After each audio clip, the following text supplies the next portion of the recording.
پہاڑیوں کے درمیان بسی ایک پرسکون بستی میں لوگ اپنی سادہ مگر مطمئن زندگی گزار رہے تھے۔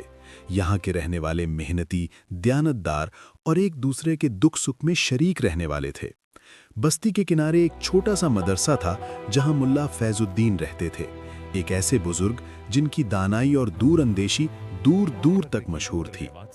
ملا فیض الدین کی عادت تھی کہ فجر کے بعد مدرسے کے صحن میں بیٹھ کر آنے جانے والوں کو غور سے دیکھا کرتے۔ وہ کم بولتے، مگر جب بولتے تو ان کی بات سیدھی دل میں اترتی۔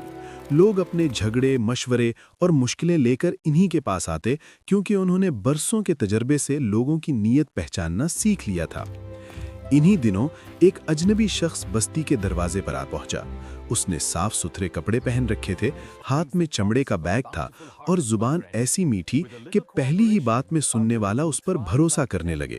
اس نے اپنا نام حاجی کریم بتایا، حالانکہ حقیقت میں وہ ایک مشہور ٹھگ تھا جو بستی بستی جا کر لوگوں کو اپنی باتوں میں پھنسا لیتا اور رات کے اندھیرے میں ان کے گھروں سے قیمتی چیزیں چرا کر غائب ہو جاتا تھا۔ وہ سب سے پہلے چوک میں جا بیٹھا اور لوگوں کو دور دراز شہروں کی حیرت انگیز کہانیاں سنانے لگا۔ کبھی کہتا کہ اس نے تاجروں کو ایک دن میں امیر ہوتے دیکھا ہے، کبھی کہتا کہ اسے پوشیدہ خزانے ڈھونڈنے کا علم آتا ہے۔ لوگ حیران ہو کر اس کے گرد جمع ہو گئے۔ اس کی باتوں میں ایسا جادو تھا کہ چند ہی گھنٹوں میں بستی کے کئی لوگ اسے اپنے گھروں پر چائے کے لیے بلانے لگے۔ دوپہر تک اس نے کئی گھروں کا جائزہ لے لیا۔ اسے معلوم ہو گیا کہ کس گھر میں سونا کہاں رکھا ہے، کس کے پاس نقدی ہے اور کس کے دروازے کمزور ہیں۔ شام کو اس نے اعلان کیا کہ رات کو وہ سب کو ایک خاص دعا سکھائے گا جس سے گھر میں برکت آئے گی۔ لوگ خوش ہو گئے کیونکہ سادہ دل انسان امید کے لفظ پر جلد یقین کر لیتا ہے۔ مگر ملا فیض الدین دور سے یہ سب دیکھ رہے تھے۔ انہوں نے محسوس کیا کہ اجنبی کی آنکھیں بات کرتے ہوئے لوگوں کے چہروں سے زیادہ ان کے دروازوں اور کمروں پر جاتی ہیں۔ انہوں نے ایک نوجوان شاگرد سے کہا، جو شخص بہت جلد سب کا خیرخواہ بننے لگے، اس کی نیت کو پرکھنا ضروری ہوتا ہے۔ رات ہونے سے پہلے ملا فیض الدین خاموشی سے بستی کے چند سمجھدار آدمیوں کے پاس گئے اور کہا کہ آج اپنی قیمتی چیزیں معمول کی جگہ سے ہٹا دو اور گھروں کی بجائے صحن میں چراغ روشن رکھو۔ لوگوں نے وجہ پوچھی تو ملا نے صرف اتنا کہا، آج رات خاموشی سے جاگتے رہنا، مگر ظاہر ایسے کرنا جیسے سب سو گئے ہوں۔ ادھر ٹھگ نے مسجد کے قریب بیٹھ کر لمبی دعا پڑھنی شروع کر دی تاکہ سب کو یقین ہو جائے کہ وہ بڑا پارسا آدمی ہے۔ جب رات گہری ہو گئی اور بستی خاموش دکھائی دینے لگی تو وہ آہستہ سے اٹھا، اپنے بیگ سے باریک اوزار نکالے اور پہلے گھر کے دروازے کی کنڈی کھولنے لگا۔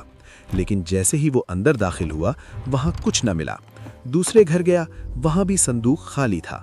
تیسرے گھر میں قدم رکھا تو اچانک چراغ جل اٹھا۔ سامنے ملا فیض الدین کھڑے تھے، ان کے ساتھ بستی کے کئی لوگ بھی موجود تھے۔